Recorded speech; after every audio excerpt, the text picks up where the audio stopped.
Aku sebenarnya ini buat teman-teman yang belum tahu, itu betul. sebenarnya aku udah harus dibahas itu ya. Iya enggak sih kan ini aku juga bukan kepo sih guys, tapi kak dukung nggak ya?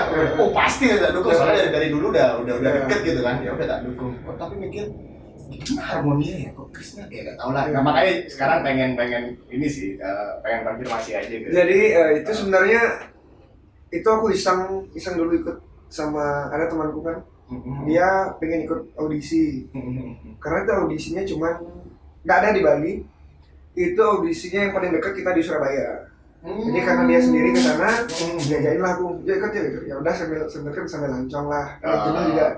Ya kita akhirnya ke sana dan audisi yang lolos itu aku ternyata gitu. Tapi setelah kita lolos di Surabaya itu kita kayak masih nunggu telepon itu loh. Baik seleksi lagi sama tim Jakarta. Ntar kalau di telepon baru kita ke Jakarta gitu ya. Dan akhirnya lolos ke Jakarta.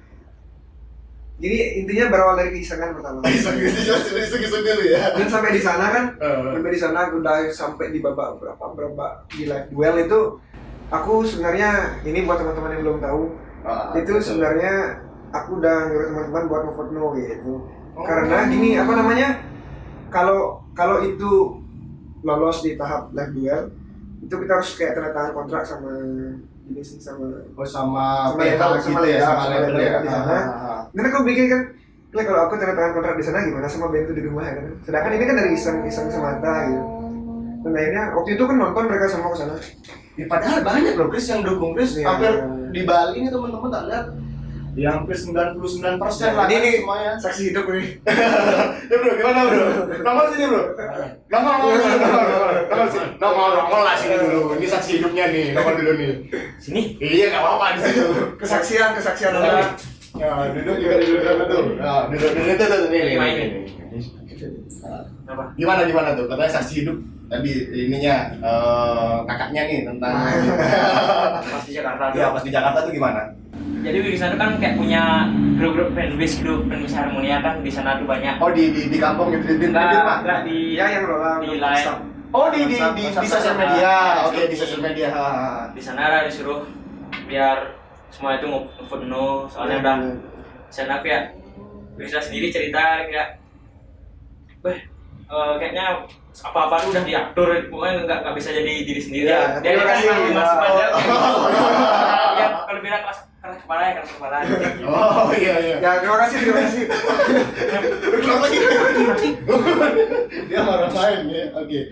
Jadi sebenarnya buat teman-teman nih juga yang belum tahu, sebenarnya Krisna ini bukan gugur ya dulu, tapi memang ada keinginan tertentu yang membuat dia tidak ingin lanjut ke tahap selanjutnya. Aku sebenarnya udah sempat ngundurin diri waktu itu. Udah terus? ngobrol juga sama Nodit. Cuma dari pihak sananya kan, ini gimana sih kalau seseorang ngundurin diri udah masuk di tahap live duel kan, jadi kan citra mereka jadi rusak itu. Iya sih benar sih. Akhirnya yang awalnya sekitar tanggal 23 aku harusnya, cuman tak undur, bisa diundur sama mereka sampai ke minggu depannya karena kan harmoninya full banget waktu itu main. Jadi aku bilang ya udah mau gimana, aku juga nggak bisa berangkat ya gitu. Dan mereka akhirnya ngasih pengertian dan sampai di sana pun aku juga tampil secara maksimal lah.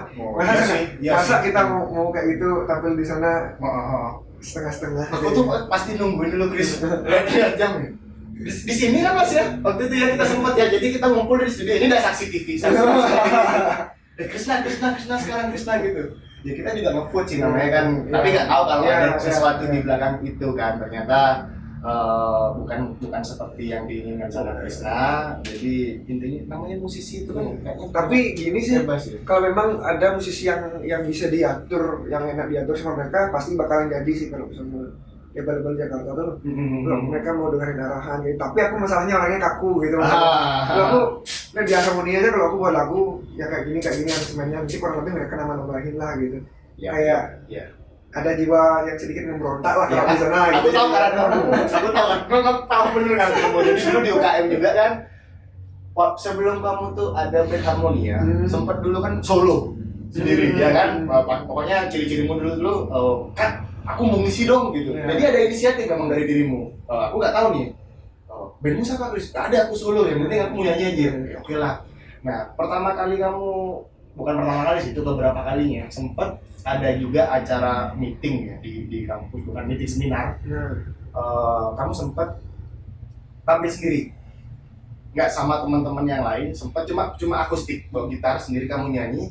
Kalau nggak salah kamu memang dari dulu tuh suka sama lagunya Dewa, aku masih ingat kok, kamu bawa lagunya Pupus waktu itu di kampus, bawa lagunya Pupus, itu udah lama sekali sih. Jadi sebelum bentuk Harmonia, Pak Made nih, Pak Made Hartane nih, yang punya kampus, kita sebut aja namanya Primakara ya, nggak apa ya. Jadi di Primakara tuh kita kan ada bentuk band juga dulu, Chris, buat perempuan kampus gitu kan ya, termasuk kakak juga sempat masuk sih ke band yang kita bentuk. Tapi Pak Made Hartane bilang, pas kamu nyanyi tuh bawain lagunya Pupus pas ref tuh, refnya kalau nggak salah kan baru bisa dari gitu kan. Nah Pak Made tuh bilang, ya jadi nih anak ya, serius nih, Terima kasih Pak Made. Pak Made waktu itu di belakang saksinya ya, Pak Made, Bu Jun, istrinya Pak Made ya, selagi satu itu kalau nggak salah Pak Sudarmo. Pak Sudarmo bilang, jadi dia ya Pak, bagus memang sih. Gimana anaknya? Kalau Krishna ini tak bilang kan, kalau Krishna ini nggak bisa pakai tato, harus kesini. Dia independen Pak orangnya gitu. Jadi dia berontak, dia mau ngapain, termasuk di organisasi dia punya ide sendiri, ini sendiri. Jadi memang karena seperti itu. Tapi yakin enggak? Jadi dia kan, iya, sekarang sampai sekarang kan ya, mantap kan. Nah, Tapi jujur aku lupa kok nyanyi lagu Pupus, pernah nyanyi lagu itu? pernah waktu itu. Kamu tuh pokoknya aku tahu lagu andalanmu tuh Pupus, kalau nggak Bento. Pasti kamu bawa itu dah. Pasti bawa itu. Jadi pas di acara bazar juga kamu nggak salah bawa lagunya Bento juga ya? Bawa. Iya, sempat bawa lagunya Bento. Itu pecah sih. Nggak ada Blinano juga kan? Ya. Blinano tempatnya. Aku di sebelahnya Blinano. Izin nih. Jadi sama nanya, ada beli ini kan Blinano dekat sama Pak Made kan. Jadi ada di Pramusti Bali dia kan, di komunitas Pramusti Bali. Bagus nih. Terusin aja nih acara kayak gini, jadi nih ya sekarang gitu kan. Ternyata nggak lanjut acaranya karena kamu keluar. Ya itu beda cerita. Tapi kan seenggaknya aku bangga di sini gitu, walaupun merasakan gitu loh, ternyata ada anak kampus, bukan dididik ya, kalian tuh udah pintar dari dulu sih sebenarnya. Aku cuma ya bengong, nggak tahu apa-apa gitu kan. Di sana adalah anak-anak yang sampai berhasil punya band, terus sampai sekarang tuh punya nama. Nah, selanjutnya nih Chris, aku pengen tanya, kamu pertama kali tuh manggung di mana sih? Kok tahu-tahu pas Harmonia? Aku tuh bingung Chris bener. Manggung pertama kali banget. Yang diundang oleh siapa gitu loh? Harmonianya. Udah kebentuk nih 4 nih, kakak, Tunde, kamu. Itu di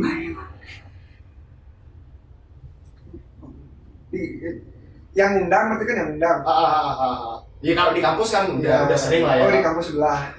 Di kampus sebelah. Gak apa sebut aja, gak apa. Di mana dulu? Di Alfa. Oh di Alfa. Ya Alfa Prima masih jadi satu sih sama kita. Sama Primakara dulu. Selain itu, selain Alfa Prima dan Primakara, yang bener-bener kamu tuh di Dulu pernah. Tapi aku lupa pertama kali di mana. Masih udah ingat ya. Nah, tapi kalau job pertama kali itu kan lupa, entah di Unut ataupun entah di tempat lain ya gitu kan. Berapa budget yang pertama kali kamu dapat? Ini nggak apa-apa nih buat sharing buat teman-teman. Gratis men. Waduh, sekelas Harmonia gratis waktu itu. Dulu sih dulu. Dulu itu gratis, kita main di Alfa, di Unut tuh kita cuman ya kayak dikasih sertifikat lah, kan senang lah kalian dulu dikasih. Iya sih. Zaman dulu dikasih job manggungnya udah seneng banget. Iya benar. Habis itu ada kejadian di mana? Oh di Promnet namanya. Promnet sebuah kampus ya. Oh iya, oke. Kita main di acara di sana, habis itu kan kita dikasih bayaran berapa gitu, dikit lah. Dan kan kita ya udah kita oke ya, tapi ada dari marketingnya dia tuh, entah marketing entah kesiswaan aku juga nggak tahu dia. Nah segitu aja dibayar udah agak mereka sih itu klaim. Masa? Akhirnya waktu ini kita diundang lagi sana dan aku nggak mau main sana. Masa lagi kayak gitu Chris? Ya pasti kesel tuh sekarang. Harmonia udah jadi kayak gini kan ya. Tapi bersyukur ya sih yang cuek ya. Nggak, intinya gini apa namanya? Nggak dari sana juga rezeki kita nggak cuma dari satu arah, mungkin dari banyak juga ada gitu. Tapi ada sisi positifnya lah ya. Jadi dengan kita kayak di underestimate, artinya kayak disepelekan, itu semakin kita ke atas ya. Ibaratnya kayak per kan, kita tekan jadi begitu lepas langsung guys gitu kan. Ya kita pertama kali dibayar manggung sama Harmonia yang sekarang. Yang dulu pernah juga sih beda. Kalau sama yang dulu ya, yang awal dulu. Yang dulu pertama kali banget aku masih ingat gitu. Karena kan pertama kali kita menerima uang main. Pas main. Itu kan kita main di acara kayak ini acaranya di Padang Sambian, di sebuah gang, kayak gang kayak perkumpulan BTN tuh kayak perumahan-perumahan kayak mereka buat acara ulang tahun kan. Kita main di sana itu, saya kan main berempat, jadi ya biasa kan kita dulu nggak terlalu serius di band. Yang bisa cuma aku sama Tommy sama gitaris dulu. Oh itu ada Tommy. Kedua itu kita dikasih uang 500.000. Wih, 500 gede waktu itu. Iya, banget itu. Kalau sama yang sekarang itu kita pertama kali kalau nggak salah itu di bar. Karena kan aku sama Harmonia yang sekarang ini reguler, kita reguler hampir 2 tahun kita reguler di Bud. Itu pertama kali dibayar berapa ya? 100.000 kayaknya. Reguler, kan reguler. Iya. Jadi pertama kali sama Harmonia regulernya dapat berapa fee tadi? 100.000 gitu kan ya. Nah, kamu nih dibilang termasuk indie ya, Chris? Indie ya, masuk kategori indie. Pernah nggak ada label kayak gitu yang sempat nawarin untuk Harmonia biar lebih berkembang lagi ke depan? Ada sih, cuman apa namanya? Kayak waktu ini kan kita juga sempat akhir tahun lalu kita kayak diskusi sama seorang manajer gitu. Dia bilang dibilang nanti kamu Harmonia go nasional gini ntar kita bawa ke label. Dia pun pernah nangin beberapa band yang sukses juga kan. Cuman kayak gitu dah, kita kayak nggak ini, nggak tahu lah watak kita kan sebenarnya kita mending kita sendiri aja, karena kan zaman sekarang tuh kayak indie label tuh udah bisa bergerak sesuka hati seperti ngejar label. Kayak dulu kan memang indie label kan memang terbatas banget, tapi sekarang kayaknya mereka bisa melakukan hal yang lebih daripada yang dilakukan di label sih. Iya, benar-benar. Apalagi sekarang kan platform udah banyak yang tersedia ya. Dulu kalau nggak salah kamu tuh sempat masuk ya. Kan angkatanmu tuh si Pandey Satria kan? Pandey Satria tuh sempat punya band juga, itu namanya apa sih nama bandnya Pandey? Yang mana nih? Banyak yang nyobain salah. Iya, dia tuh kan ada tuh, aku mau nyebutin satu-satu ntar salah lagi deh. Nanti kamu harus kesini deh. Nanti kita undang Mandi juga di sini ya. Kita undang Mandi Satria juga. Kalau nggak salah ya, aku masih ingat itu namanya ada BO1 apa namanya? Cover layar. Oh, ini satu lagi Sudut Malam. Ya. Yang masih di pojok sekarang di sudut kayak gitu kan. Kayak ikut nggak? Enggak, aku enggak kecil ayat. Oh iya. Ayat seperti itu waktu itu. Tapi sekarang Pandey kayaknya sudah mulai konsen untuk solo. Iya, kita lihat. Nah, tapi kalau tak perhatiin Chris, ini ya kayaknya ya semoga lah ya Pandey bisa jadikan kamu juga ya. Krisna nih awal-awal mulai naik namanya, dia tuh sering bikin video di Instagram. Iya. Aku ingat cover lagu. Aku ingat kamu tuh sering cover lagu dulu sendiri. Jadi dia sudah ada Harmonia, tapi dia ada inisiatif untuk cover lagu orang-orang terkenal lah, kayak gitu band-band bagus. Dia cover, dia upload.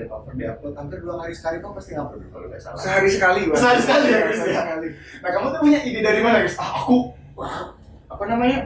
Bodo amat lah, yang penting aku nyanyi upload dah, apa kata orang gitu. Gimana? Malahan gini loh, kalau dulu itu kalau sekarang tuh malahan mentalku lebih agak sedikit kalem daripada dulu kan barbar masih barbar gitu ya. Mau orang ngatain apa terserah, yang penting kita buat cover aja. Ya nggak pakai baju gitu kan. Buat cover, nggak pakai baju. Sekarang udah tak hide videonya. Aku masih ada loh. Ya sekarang kayak aku tuh lebih berpikir kalau kakak mau ngupload video kayak ini gimana tanggapan orang lain, masih kayak gitu kayak lebih berpikir dampak negatifnya atau dampak positifnya kayak jadi lebih mikir sekarang ya. Lebih berpikir kalau dulu jegas kan gitu ya. Tapi gitu kalau kita konsisten buat cover lagu, ntar dari yang kita cover, kalau yang dari yang aku alamin, dari kita cover dari 10 lagu kita cover, salah satu pasti ada yang disukain sama orang-orang kan, ntar mereka nge-share, habis itu ya nambahlah sedikit kan followersnya. Iya sih, habis itu bener. kita buat lagi 10, adalah lagi 2 yang nonton, ya kayak gitulah modelnya. Tapi memang prosesnya agak lama. Agak lama ya.